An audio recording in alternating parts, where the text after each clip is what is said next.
Steve Jones sat on the back terrace, watching the sunset on the sea. Perhaps they should have moved here years ago. The beauty and tranquility of this place was mesmerizing. Here means a small island off the north coast of Cornwall. For most of their 22 years of marriage, Steve's wife Claire hinted, cajoled, and finally persuaded him to move from London to here, where she and countless generations of her family had grown up. Improved communications and technology, and finally, COVID, allowed him to do enough work from home to make it viable, with trips to the capital limited to once a month. Claire, living in London, regularly returned to the island to visit family and friends, and most importantly, to see her mother. They bought the house from Claire's cousin 2 years ago, but only moved in 6 months ago. In the meantime, Claire spent her visits making repairs, using it as a base after the major building work was completed. The house faced west onto the bay and had a spectacular sunset that Steve admired while sipping a cool beer. The property was an old farm, and there were still meadows and orchards nearby, and it looked like a few new trees had been planted, no doubt part of Claire's landscaping the previous spring. Trees and orchards seemed to be a feature of the entire island, and Steve wondered if they were intended to provide shelter from the strong sea breezes or, most likely, to produce the much-loved cider of the locals. He had to admit it was a good move. Claire was right. It's a different pace of life among close circles, many of whom were Claire's relatives. Claire was happy to be back home and seemed to know everyone on the island. As an outsider, Steve felt a certain coldness from the locals, but he liked their straightforward manners. The way everyone had come together was impressive, and he wondered if it had something to do with the independence necessary for the survival of a small island community. Steve met Claire at university. Both studied business. Claire majored in marketing, and Steve majored in new technologies. They developed a strong relationship and married shortly after graduating, deciding to live in London for better work opportunities. They've been married for 22 years, but Steve still thinks Claire is beautiful. Over time, her hair became shorter, now pulled back and ending at the back of her head, and a golden hue was added to her usual blonde color. He knew she was worried about the 4.5 pounds she had gained over the years, but he liked that her figure had become rounder, her hips and bust more curvy. Her eyes remained unchanged, blue-gray with yellow specks in the irises. Unlike Steve, she never looked disheveled or wore sweatpants, maintaining a classic look. He had never seen his wife so happy, so involved in the life of the island and constantly participating in the work of one committee or another. Her current project involved organizing a solstice festival. Their 2 daughters, Nicole and Michelle, were born immediately after the wedding, grew up and went to study at Durham University. This was another factor that prompted Steve and Claire to move. Judging by their social media, the girls were enjoying university life to the fullest, but Steve was confident that they had time to get all the necessary work done, although Nicole tended to leave everything until the last minute. Steve was interested in the history of the island and enjoyed listening to old fishing stories in the local pub. There were several old books published which gave an idea of the history of the island.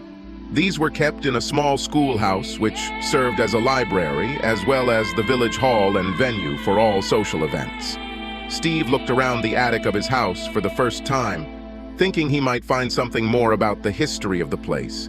Mostly there were old beds, furniture, and toys. While digging around, he found an old box containing a handwritten manuscript called Tales from the Island.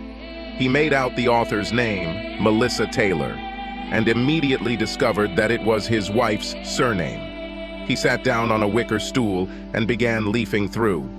The handwriting was beautiful, a traditional font with swirls and flourishes, and the content was a mixture of stories and the author's experiences passed down through generations. Steve's attention was drawn to drawings of trees as he flipped through the pages. His eyes skimmed over the content. Some of it was faded and hard to see, but he could catch snippets.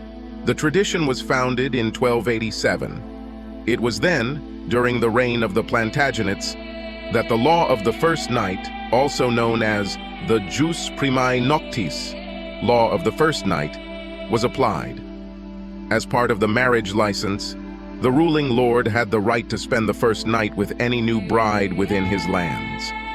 Steve could remember a similar reference in the William Wallace movie starring Mel Gibson, but he was sure that this was a myth conveniently picked up by Hollywood to add a little voyeurism and excitement to the film's plot. Steve continued reading. Seeing the suffering this caused the groom, and in order to prevent any attempt at murderous revenge, the female elders spent one night with the groom. Over time, this escalated to one of the older women sleeping with the groom to ensure some parity for the couple. For 2.5 centuries, the plague dominated English life, wiping out the population. The island was not immune to the disease, and there were many deaths on it. Following a severe epidemic in 1622, there were concerns that the island's population might not be sustainable, and abandonment of the island was seriously considered. Sometime after this, rumors appeared about the substitution of partners on April Fool's Day. This was associated with efforts to populate the island, and widows were encouraged to seek partners among young men. At the outbreak of the Great War, almost all the men on the island enlisted in the British Army's PALs. Many young men did not return, so changes were made to the island's tradition to provide young unmarried men going to war with a surrogate partner before conscription. This practice was resumed to a lesser extent during the Second World War. The text goes on to detail Melissa's own experiences in the 1950s. The arrival of non-locals and the displacement of people undermine the tradition, but it still exists among some families. The elders insist that this is a tradition and that it has its value. Married women who have raised children are offered surrogacy for a young man who has reached the age of 18. For men, it relieves all the worries and pressure associated with losing their virginity. They also receive guidance from an experienced woman and end up becoming better husbands in the future. Divorce is unheard of on the island. This tradition also reduced the likelihood of unwanted pregnancy during adolescence. For women, it is seen as part of a community service, with a hint of reward after years of hard work raising children. Tradition also reduced the influence of the empty nest and the likelihood of illicit affairs. Melissa went on to talk about her own surrogacy for a fine young gentleman who had reached the age of 18, at which time she was 46. While her husband was busy with business, a young man, Robert, was working on their small plot of land, planting trees as a sign of renewal as part of the festival. His reward was time in Melissa's marital bed. The text gives the impression that Melissa's husband knew, but never spoke about this arrangement. She described Robert's development from a shy and awkward teenager to a man. The first time was quick and awkward, but Melissa held him close, slowly making love. As the week went on, his abilities and confidence grew. It wasn't just the physical side of things. She explained to him her desires and feelings, as well as the important aspects of maintaining a successful relationship. Steve shook his head. Wow, what an amazing story, and began to wonder how much this is true. He could see some reason in the historical references, but everything seemed too far-fetched. All this could be the author's imagination, or she may have used it to justify her novel. A few months later, Steve was deciding when he needed to return to the city for work. Claire had a long shopping list that she wanted him to do, so he decided it would be best to add one day to it and another to see old friends. If he goes after the festival, he can return by next Saturday. Claire was thrilled, no doubt because Steve would be there to help with the festival preparations and that he had agreed to do her shopping. The festival day involved the entire island, with the day focusing on children's games and sports, with dancing and drinks planned for the adults in the evening. As the evening's program began, Steve was introduced to some of the island's residents he had not yet met, including John Fraser, his wife Angela, and their son Jake, who Steve thought was close to his youngest daughter's age. Jake Fraser introduced himself with a rather formal handshake, which was a little strange, but that moment soon passed. Along with the Taylors, the Frasers were one of the island's oldest families. Steve felt like an outsider again, while Claire and the Frasers discussed old family ties. Later in the evening, Steve noticed a group of young men looking at Claire. He couldn't blame them. Claire looked stunning in the summer dress she'd chosen, which certainly showed off her full breasts and shapely calves. The looks continued, which began to irritate Steve. He was about to approach, but Claire's mother beat him to it, forcing them all to hurriedly return to the cider bar. Steve laughed to himself, thinking that they must be a little wary of Claire's mom, Diana. On the other hand, he couldn't blame them. She was a formidable woman and the leader of the Council of Elders. Steve could see where Claire got her looks from. Diana Taylor remained a striking woman, more like Claire's older sister than her mother. He returned to watch the dancing, which seemed to involve all ages. Steve could feel the effects of the cider, but decided he could drink more. Everyone seemed to be in the same mood, and it took him forever to help himself. When he returned, he did not see Claire and began to look around. He was surprised to find her sitting at the table talking with Jake Fraser, who had moved away when Steve approached. "What do you mean?" Steve asked. "Jake is interested in carrying out some landscaping work. I asked about options and costs." "Do we have work?" "Yes, and there is a tradition of planting and renewing trees around the time of the festival, so that will be great." The mention of trees brought back memories of a manuscript Steve had read a few weeks ago. "So, Jake will plant trees?" "Yes, he can start next week." Claire looked at Steve. "Are you okay? It looks like you saw a ghost." Steve answered slowly. "What will Jake get in return?" "Money, of course, but we haven't agreed on the amount yet." "Would you provide any other services in exchange for his work?" "What are you suggesting?" Steve continued. "So, this has nothing to do with the traditions of the island?" Claire hissed. What? What traditions?" "You know very well about the tradition of the solstice. You're in it? Planning to have sex with Jake Fraser while I'm gone next week?" Claire burst into tears and ran away. Steve stood there stunned. Hell, what if he was wrong and just falsely accused Claire? He was already beginning to regret drinking so much. His mind was clouded, and he couldn't think clearly. He began to climb up the single-track road towards their house. He needed a walk to clear his head. This walk was the longest of his life. Maybe he misunderstood something. Maybe he overreacted to this story. When I came home, Claire was not at home. He collapsed on the sofa, alcohol and fatigue finally getting the better of his thoughts, and he fell asleep. The next morning, he noticed that Claire had not returned home and thought that she might have spent the night with her lover, but he suspected that she was with her mother. This suspicion was confirmed when Claire and Diana appeared at the door.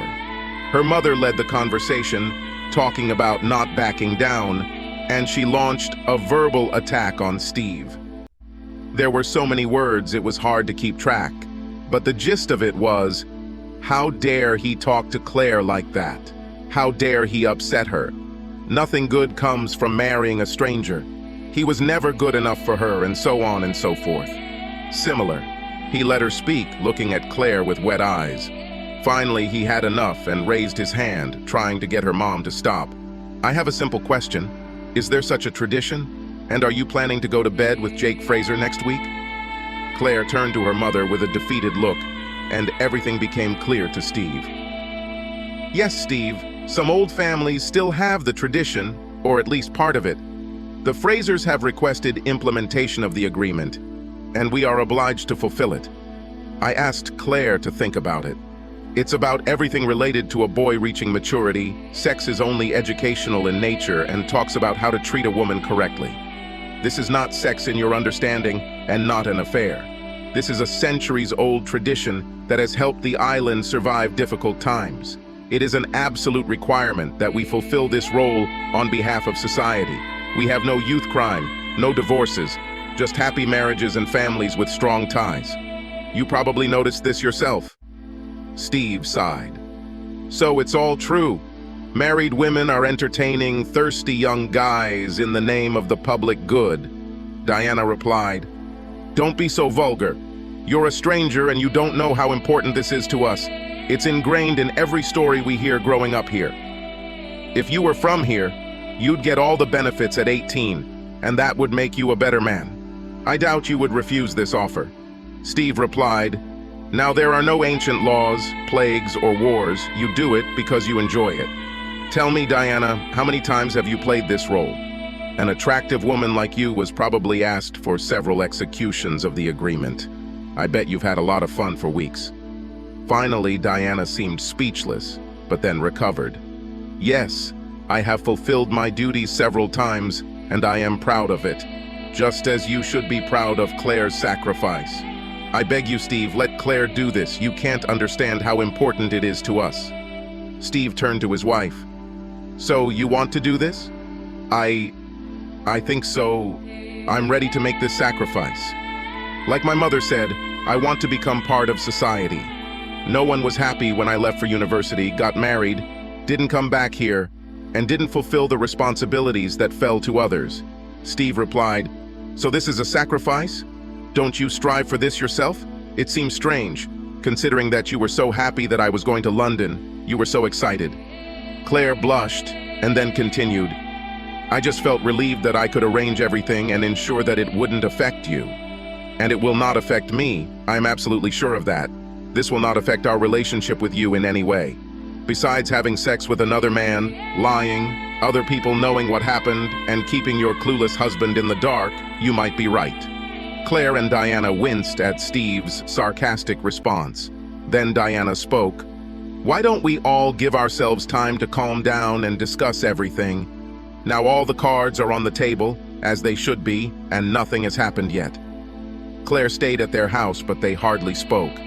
Steve just couldn't understand why Claire thought she wanted to go through with this. He expected her to simply give up on the idea, but she seemed obsessed with the island's tradition, regardless of the cost to their relationship. Claire insisted that if everything was out in the open, everything would be better. She promised to be honest with Steve, even if it meant difficult conversations. Steve was partly surprised by her absolute faith and assertion that such an agreement would not affect their relationship. Diana returned on Wednesday while Claire was in the village, and he suspected that they had agreed upon a time between themselves. "Can we talk, Steve?" Steve nodded towards the kitchen table and they sat down. "First of all, I'd like to apologize. This shouldn't have happened and it's my fault, not Claire's." Steve replied, "Claire is more than capable of making her own decisions, and this decision seems to have already been made, regardless of my opinion. She loves you very much and is confident that you are strong enough as a couple to get through this." Steve answered gloomily, "In fact, you both don't notice how much this affects me. This is a real betrayal. I wasn't here when I was 18, and unlike everyone else, I didn't live my life knowing that this could happen to my wife. I naively believed that my wife would be faithful to me, as in wedding vows. I understand, Steve, and it must be incredibly difficult to explain how differently we look at things. We don't see it as infidelity, it's really important to us, and I know Claire sees it as a way to get back into the island community." After a short silence, Diana continued, "What will you do if she agrees to this?" Steve sighed, not wanting to say the words, but said anyway, "I won't stand for this." Diana seemed to weigh the situation before speaking. "What if there's a way to even things out? Maybe give you the opportunity to experience what you missed when you were 18. Steve must have looked as confused as he felt. Diana continued, "I talked to 2 other elders. We agreed that the elders would offer you an agreement similar to what Claire is doing." A realization finally flashed through Steve's head. "Are you suggesting that I have sex with Helen Brown or Moira Fraser?" Memories of meeting these 2 women flashed through Steve's head. Helen, a widow from a young age, Steve assumed she was about his wife's age, with long black hair and deep brown eyes. She maintained a trim figure and was certainly an attractive woman. Steve didn't know Moira Fraser that well, but he knew that she was happily married and related to the other Frasers. She is the headmistress of a small school. With mixed reddish-blonde curly hair, she has a more graceful figure, often showing off ample cleavage. Steve looked up from his memories. "Yes, Steve, the elders are willing to offer this, and I hope it shows you how much this all means to us. We didn't just put Claire in this position carelessly. Despite the obvious temptation, Steve thought the whole proposal was absurd. "You are an amazing woman, Diana, and also an elder. Aren't you also on the menu?" Diana hesitated, not sure if Steve was serious. "If this is what you need, Steve, then yes, I agree. I will not be the one who is responsible for the loss of centuries-old traditions." Steve shook his head, amazed at the lengths Diana would go to. He had a terrible feeling about how he would try to explain this agreement to his father and the law.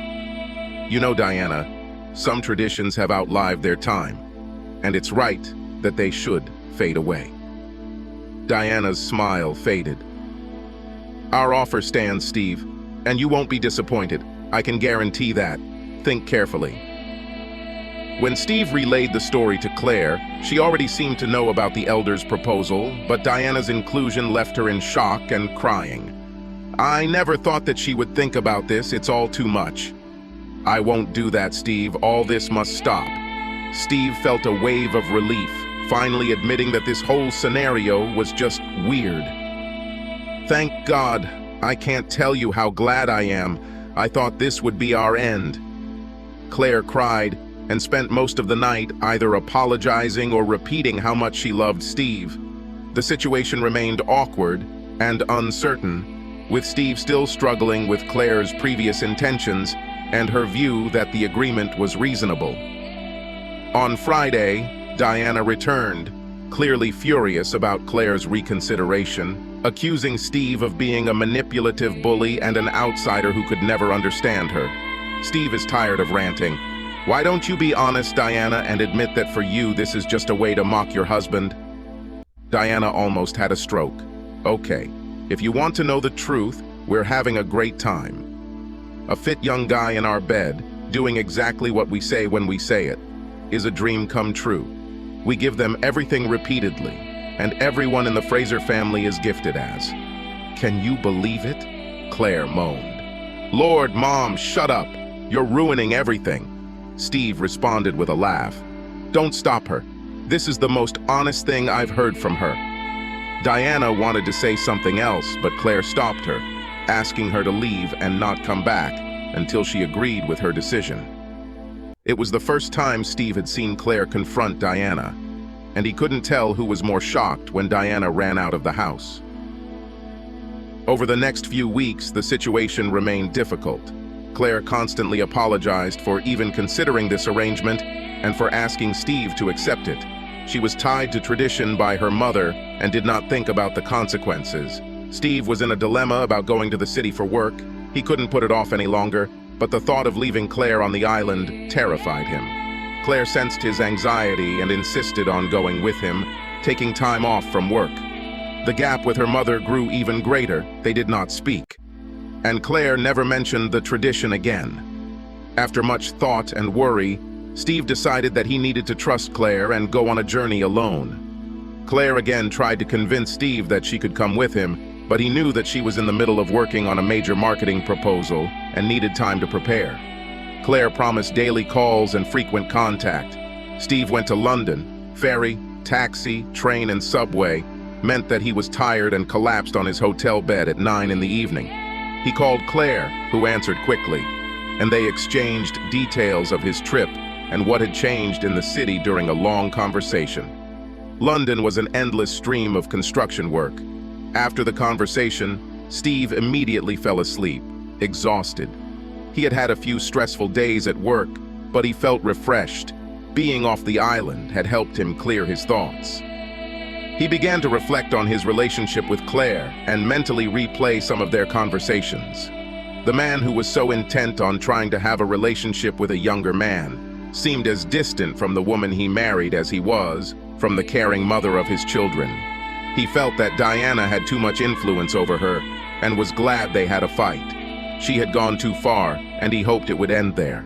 Still, he couldn't come to terms with Claire's actions and why she was so sure that this agreement would not affect their relationship, and these thoughts continued to bother him. Suddenly, remembering the trees that had been planted on his property the previous spring, Steve froze. Claire had been visiting the island regularly throughout the previous year. A feeling of horror came over him when he thought about who could have planted these trees. Perhaps she fought so hard for it this time because she needed to justify her previous actions. He called Claire, and she answered quickly again. Steve began. "Doesn't Jake Fraser have an older brother?" There was a pause before Claire responded casually. "Yes, I think there is." "You're just thinking, even though your families go back a long way?" There was a break. "Yes, Steve, he has a brother named Glenn," Steve continued. "He's about 19? More hesitation before she quietly whispered, "Yes." "And last year it was he who planted the trees?" There was no answer. Steve continued. "And what did Glenn Fraser get for this?" Claire recovered from her thoughts. "Only money, Steve. Their family is the only one on the island who does landscaping." "So you're not entertaining Jake Fraser right now as we speak?" Claire sighed. "No, Steve, I'm not entertaining, and you need to forget about this jealousy." Before she could say anything else, Steve hung up. Calls from Claire came repeatedly, but Steve ignored them all. He needed time to think. He finally answered the phone on Friday morning, surprising Claire. "Steve, thank God you answered. I was worried." "Indeed." That's all Steve answered. "Of course, I love you more than anything in the world. What time will you be back tomorrow? Should we talk about this?" Steve responded in a calm tone that worried Claire. "I won't come back. I'll stay here for a while." Claire panicked. "Please don't do this. We need to sort this out as soon as possible." Steve responded again in an eerily calm tone. "Oh, that's true. But you didn't rush to London to do it, and only called me during the day. I understand your evenings have remained somewhat busy. Please, Steve, come home. I didn't do anything. It's just your paranoia. Just come home and we can work things out." 5 days later, Steve was returning to the island by ferry. When he reached the house, Claire was already waiting for him with Diana. Apparently, the message had been conveyed to her. Claire tried to hug and kiss him, but Steve pulled her away from him. Claire began to sob and Diana looked furious. "Why are you here, Diana? This only applies to me and Claire. Do I understand correctly that you never quarreled?" Before Diana could answer, Claire began to explain. "We actually had a fight, but when you didn't come home, I needed someone, and you weren't here." Steve frowned. "It's hard to believe that my mother-in-law would make peace with someone if she didn't get her way. Given her efforts to reach an agreement, I doubt she would back down. I assume you never fought, and it was all a cover?" Claire's eyes widened. "This is getting out of control, Steve. I didn't do anything." Steve continued. "So you both agreed to lie and hide it because I wouldn't do it?" The argument continued, but went in circles. Steve was sure that Claire had cheated, but she denied everything. Eventually, he went into the spare room and left Claire and Diana alone. The next day, Steve decided to meet with his father-in-law, Bill Taylor, knowing that the conversation would not be easy. They always got along well, and Bill started with a friendly handshake, saying he'd been waiting for Steve. They talked about tradition and what Bill had learned. Bill realized that about 20 years ago, Diana had a one-night stand with John Fraser. He didn't like it, but it was like a night he'd thoroughly enjoyed when he was 18. Steve spent some time carefully laying out Diana's admission of a few week-long dates, asking if it was possible. Bill was upset, but said he always had an inkling that something else was going on, and his going on a commercial fishing trip provided ample opportunity. Steve asked Bill if he knew about his daughter's actions. Bill confirmed that Diana and Claire are inseparable, but tried to hide information from him. A week before Steve left for London, they said that the plan is already ready. Claire sat at the kitchen table, unable to look at Steve. "I can't believe that my dad is going to divorce my mom and that we are the reason for this." Diana made her own bed. "Your father would never agree to this level of deceit and lies." She still denies everything, although John Fraser admitted the truth, and he is not the only one. After a long silence, Claire whispered, "I know, and that's why I think I should tell you something." Steve didn't answer. "Sorry, Steve, but I made a deal with Jake." The explosion Claire expected never happened. And last year with Glenn Fraser? Claire nodded silently. Steve couldn't think of what to say. Please, Steve, this shouldn't change us. We've had 22 fantastic years. How can you say that? This changes everything. I'm so sorry, Steve. I thought I had to fulfill family obligations. Steve was seething with anger. What nonsense! You just wanted to have sex with another man. I did it and enjoyed it so much that I repeated it again. It wasn't like that. It was a duty, an obligation. So you didn't enjoy it? Claire hesitated, knowing that she was on very dangerous ground.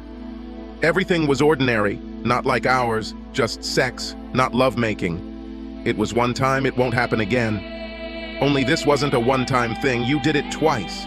You had sex with both your brothers when they were barely 18, which makes you nothing more than a slut. Claire recoiled from Steve's verbal attack. I'm not like that. I was supporting a tradition, part of educating young men on the road to manhood, that's all. They were very grateful. Claire realized she had made another mistake as soon as she said this. Steve shouted, "Oh, I bet they were damn grateful. You say it was one time, but how many times did you do this before you raised them? Tell me how many times. If I'm 18 years old, I'm damn eager to please, and I have a woman on hand for the evening and all night.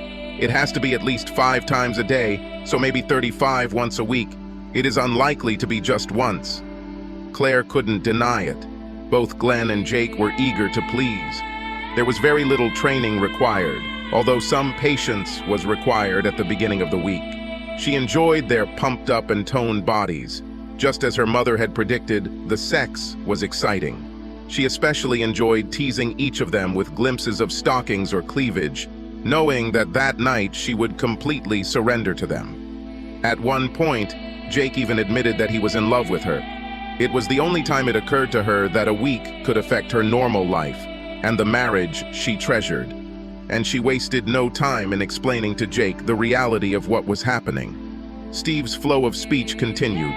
And what exactly does an 18-year-old need these days? I bet they had their eye on you from day one and you couldn't get enough, could you? Claire sobbed. It's not like that. It was supposed to be a fun adventure. It was just sex.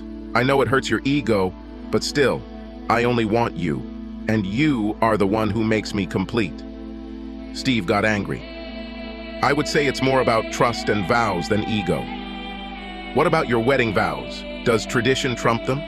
It's not ego when your life partner betrays you, and for what? Not for anything serious or serious consequences, but for the sake of traditional sex with some children. Claire blushed. I understand that you are angry and upset with me, but you are strong enough for us to get through this. After Glenn, you didn't recognize anything, didn't notice anything, but we became closer. I thought it would be the same with Jakey. I didn't know because I trusted the woman I loved selflessly. Believe me, I will never do anything like that again. Should I believe you? Believe it? You must be joking. Claire almost shouted back. You can do it, I swear. I'm really sorry that I hurt you. Think about the wonderful life we still have left. We can go back to the way things were. Did you think about our wonderful life when you were planning all this and lying on your back? No, I would never have thought about this if I had known about the consequences. I would never intentionally hurt you. But I did it anyway. I know. And I'm really sorry. And what do you think came of it? Claire didn't know what to say. Obviously, you don't understand how I feel. You tore out my heart and soul.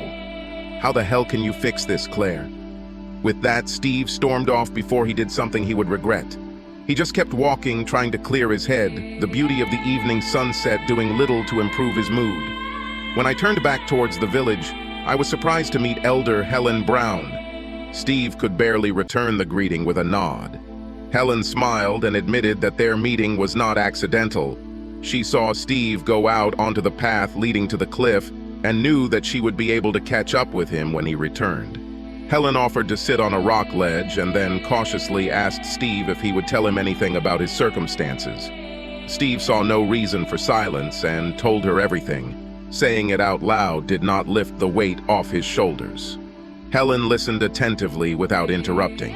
He was hesitant to mention Diana's offer to have one of the elders have sex with him in exchange for Claire fulfilling her obligations, but decided that Helen had played a part in the whole saga and included it verbatim. When he finished, Helen was silent for a long time before she said, "Steve, I did not make such an offer. Diana never mentioned or discussed any agreements with me or Moira. This is not something we could consider. I can only think that Diana was trying to get you to admit or agree to sex with others outside of marriage to justify what they had planned." Steve was puzzled by her answer. Helen continued, "One more thing, Steve, these arrangements mostly disappeared decades ago, and even then it was only the first night, never a week. The only elements that lasted a week were housework or planting, with one night of union at the end. Maybe Melissa, Diana, and Susan acted according to circumstances." Steve just shook his head. Every time he began to come to terms with his wife's behavior, a new shock occurred. Helen continued by saying that she would speak with Moira and take the necessary steps to ensure that Diana was stripped of her elder status. As far as she knows, this has never happened before, and it will be a scandal. But Diana's actions are unforgivable. Nowadays, elders must engage in social activities and support the inhabitants of the island. Helen looked at Steve. "What are you going to do?" Steve shrugged. "I can't make her understand the consequences of her actions, but I would like her to feel what I feel now." They sat in silence for a while before Steve noticed a faint smile at the corner of Helen's mouth. "What is it that you are thinking about?" Helen's smile widened as she began. "What if you stay with me for a week? No joke. But we shouldn't tell Claire and Diana about this. We will say that I feel honored to accept the agreement that was offered on my behalf as an elder.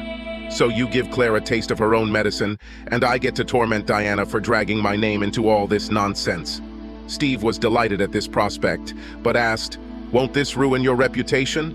I'm still a married man, and everyone will think—" Helen interrupted him. "First of all, I don't care what people think. And secondly, I'm sorry to say this, but almost the entire island already knows about your situation, Steve." The thought of everyone knowing was another blow, but it was replaced by a pleasant thought that Steve shared with Helen. "No joke, but I would love to plant some trees for you. This will give Claire and Diana pause."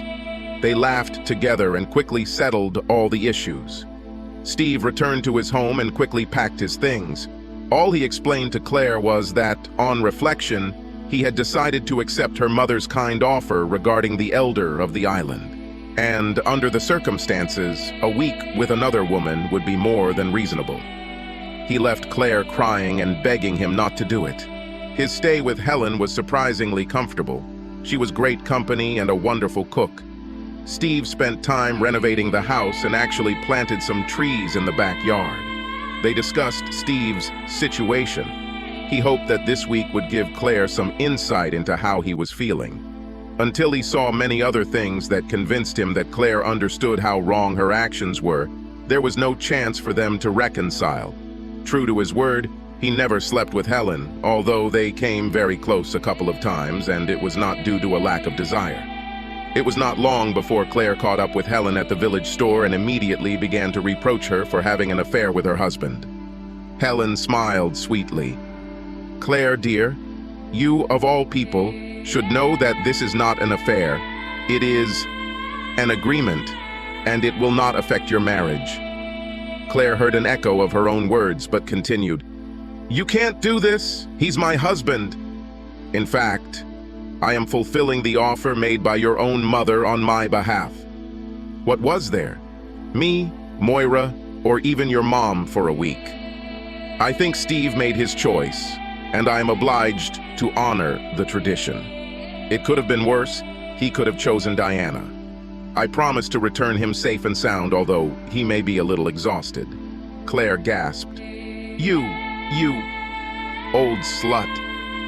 Helen answered calmly, "I would have thought that name would be more appropriate for one of us who had sex with two 18-year-old boys behind her faithful husband's back."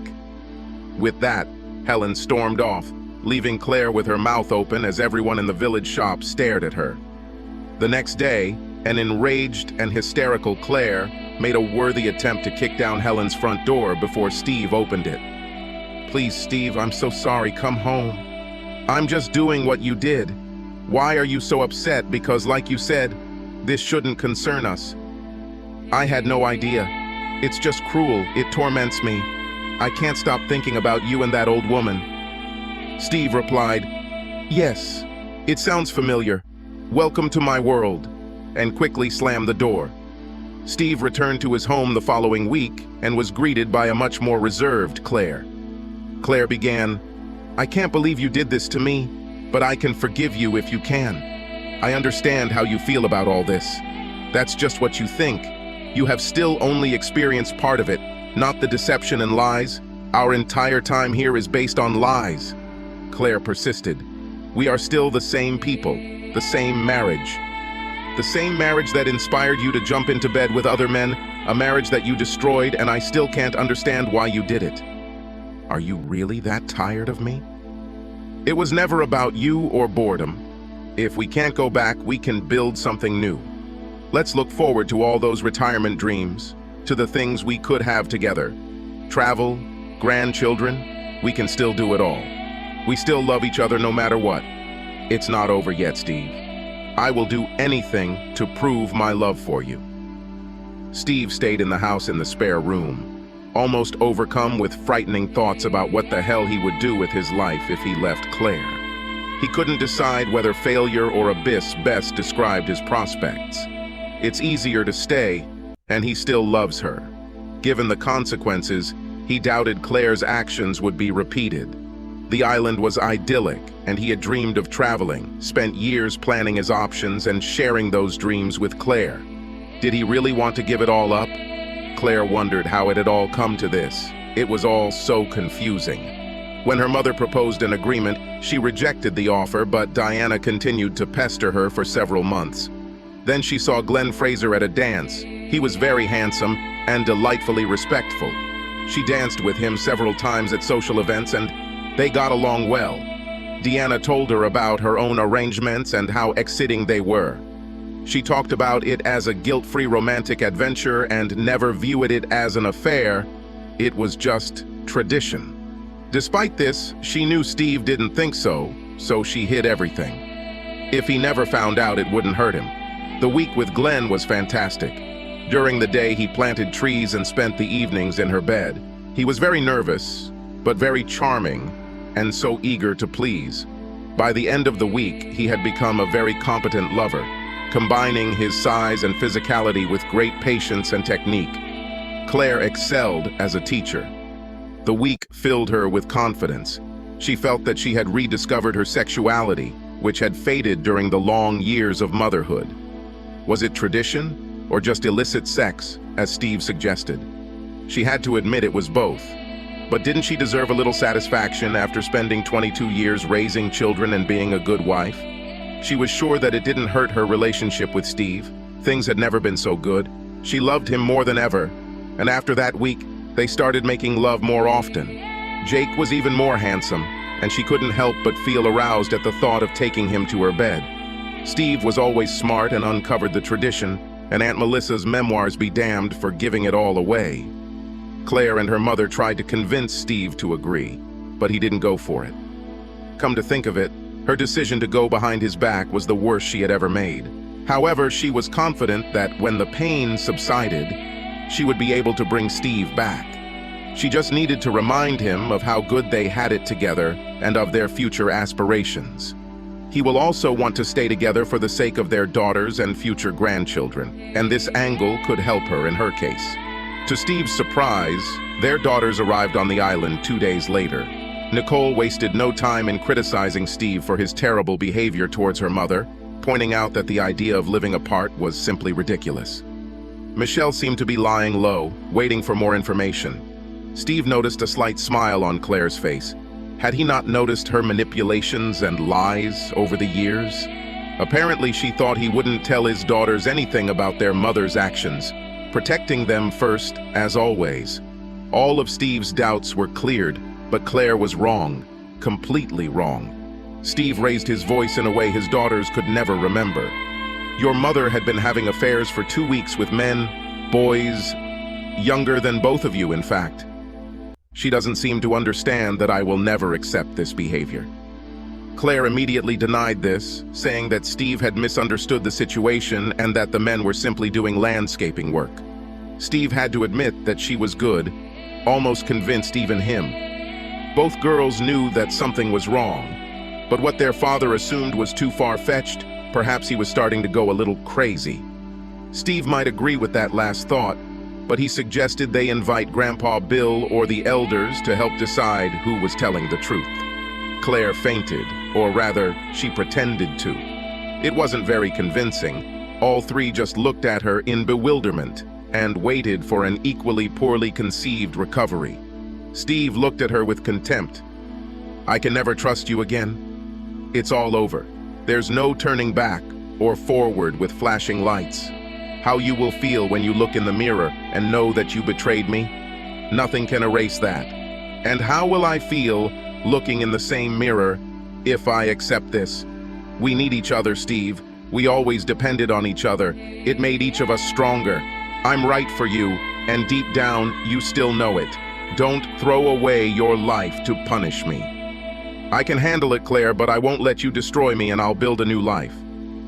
We all have to live with our decisions and be true to ourselves. You will have to live with the fact that you cheated, lied, and threw away what we had. I will live with the fact that I left the woman I love, but you are not the one I took you for, not the good and kind person with whom I fell in love. I would like to return her, but not you. Steve left the island with his daughters and decided to rent an apartment closer to their university. In turn, the girls were shocked by the behavior of their mother and grandmother. He never returned. His last act was to burn the trees in the orchard. Claire looked at the orange glow with tears in her eyes. Bill helped Steve sell the house because Claire did not have enough money to maintain it. The divorces of Diana and Claire became a scandal and predetermined the fate of the remnants of the tradition. Diana became the first to be removed from her position as an elder. Both she and Claire became outcasts. No woman trusted them or befriended them. But despite this, they resolutely continued to live on their island. A few months later, Helen Brown resigned as elder. Residents of the island noticed that she divided her time between being on and off the island. Eventually, she began to come only for a couple of weeks a year. When asked about this, she confirmed that she lives with her family, somewhere near a place called Durham. Subscribe to our channel so that your second chaff doesn't cheat on you, and go ahead and listen to the next story, because this story is nothing compared to the next one. If you're under 18, don't even think about listening to the next one. Listening to the next one. Listening to the next one.